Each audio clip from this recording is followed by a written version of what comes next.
Welcome back to the Amanda Seales Show. It's Amanda Seales here on the Group Chat Thursday. We are joined by comedian Reg Thomas, who is one of my favorite people, one of my bestest friends, and he has launched his new show, The Reg Thomas Show, that you can check out tonight. If you are in New York City, you can go to the venue NSFW down there in the East Village and check him out because he is that dude, okay? And you know I don't be co-signing motherfuckers, okay? I don't really be doing that. So when I co-sign, I'm not just co-signing talent, I'm co-signing character. And that's what y'all got to know about me. I'm not just co-signing because he's funny. I'm co-signing because what a nice compliment.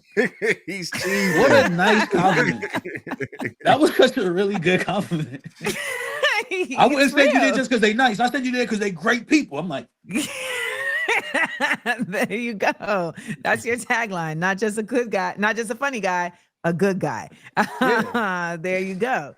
So we're talking about dating people with kids. And so I had a scenario recently happen where I had run into somebody that I had always had a crush on, and he had been married, but now he's been divorced for like 3 years. And we ran into each other, and it was but like we've known each other as acquaintances. So the familiarity was like, we don't gotta like BS. I was like, well, if you single now, let's just make out.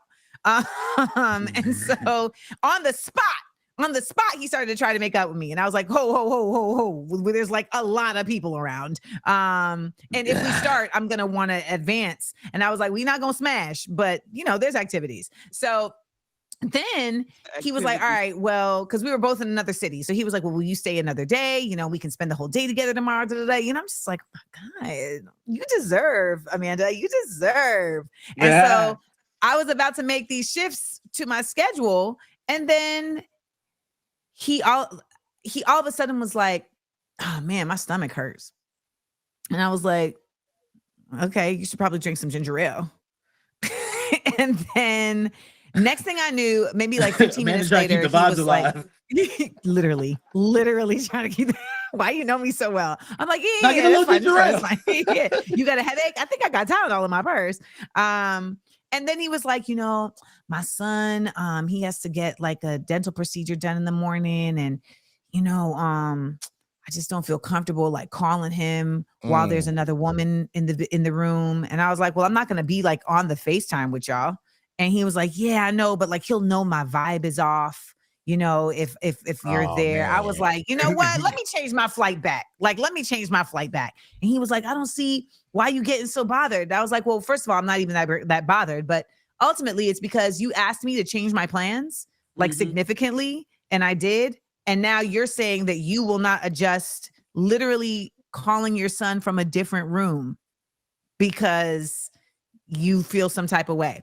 That to me is when it's weird. Like, I feel like I know people that I feel like it's hard for me to date men who use their kids as like a shield for their own BS. That's what I don't like about dating people with other kids. I think he was still dealing with the mother. I think so too. Yeah. I personally, it's me. Like the second you bring up your kid that I didn't help create as the excuse as to why our plans are getting canceled, I'm like, our plans are getting canceled. I'm like, yo, it's understandable. Like. But it's hard. I mean, ultimately, like life is complicated, right? Like there's all these other factors in it. Like, have you ever thought about like, okay, well, first of all, do you want kids? Do you know? Yeah. Okay, so he doesn't like kids, but he wants kids. Okay, so I mean, look, I think I would like my kids. I would like my kids. That's understandable. Because do you feel like there's any training that you get when you date people with kids? Because I know that me being a quote unquote like stepmom of sorts, that let me know that I don't want kids. I don't got no patience for it. But that's why. Amanda, me and you are both West Indian. If I have a kid, they're gonna have the manual. Like, yo, listen. Let me tell you what's happening, what's not happening. All for it. Yeah. And that's just gonna be that. You're not answering me with what? Bro, what are we doing? Old school. Yeah. Like that y'all, we've talked about this on the show before. Reg, that used to blow my mind. What? Huh? Yeah. Huh? Can't get with the what either. Like, but Like that let me know. Like that. But they got to genuinely do. There is a balance. There is a balance because I will say my West Indian parents did take it too far. Like certain examples. Like don't call me from across the crib and just wait for me to walk across the house. Because now I'm your Doja now. Well, listen, I dated a dude whose baby moms threatened my life. Like she was very clear that, yeah, she was like, it's not going to end well for you. And then From I found out Michigan? that she had been to prison for attempted murder. So I was like, oh yeah, let me chill. Yeah. Let me chill. Let me chill. Yeah. Like she was like, you'll never meet my kids. And it's like, I mean, I kind of have like, you know, like they're wearing my shirts from Disney, but it's fine. Interesting. You know, because I had one incident where the same guy with the boy who caught me in the bed with his daddy, the day that I met his mom, I went over his, long story short, I went to my boyfriend's house just to use his computer for a second. I had just left a tennis lesson. So I had on tennis shorts and a tank top, you know, and I had just got off the tennis court. So I'm in his room, I'm on his computer, and the mom comes to pick up the kids. So I just stayed in the room like for a long time. So he comes in like, are you coming out? And I'm like, no, I'm gonna wait till she goes. It's like, no, just come out. Nah, you can't. You gotta. You can't let her feel like that. That's intimidation. You can't. You gotta stand in the awkwardness of it. I would have stayed in the room too. Nah, I would stay in the room. I did come out. Now, when I came out and I had on short shorts and a t-shirt. She knew what she looked like. And she was kind of like real fluffy. And I was like, oh, hi, you know. And then the kids are sitting there. Miss Jackson, can we go play tennis with you? See. And so I just hoped that she saw that her kids liked me. Like I must be a good person if her kids want to go do things with me. But it was kind of that was the first time I had met a baby mama. And she was pleasant. I will say this. My ex's baby mama was fabulous.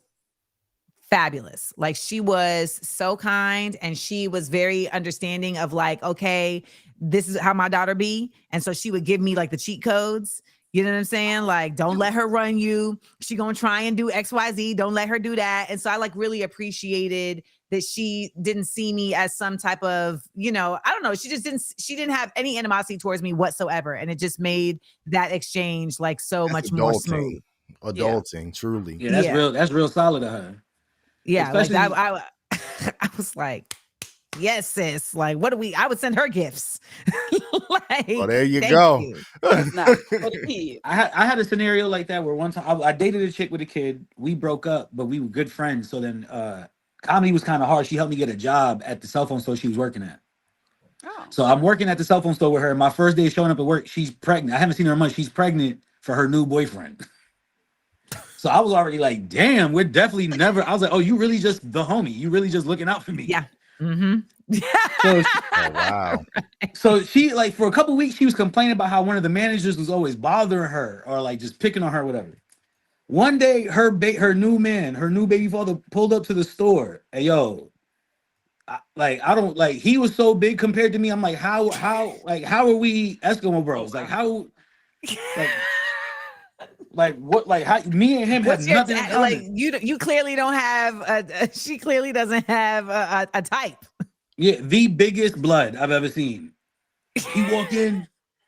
He goes straight to the managers to start. The managers just like gave it up. He was like, "I'm so sorry. I didn't know Amanda. I didn't know Erica felt the way." He was just like copping a plea. I immediately removed my name tag. I was like, "Oh nah, God forbid he know who I am."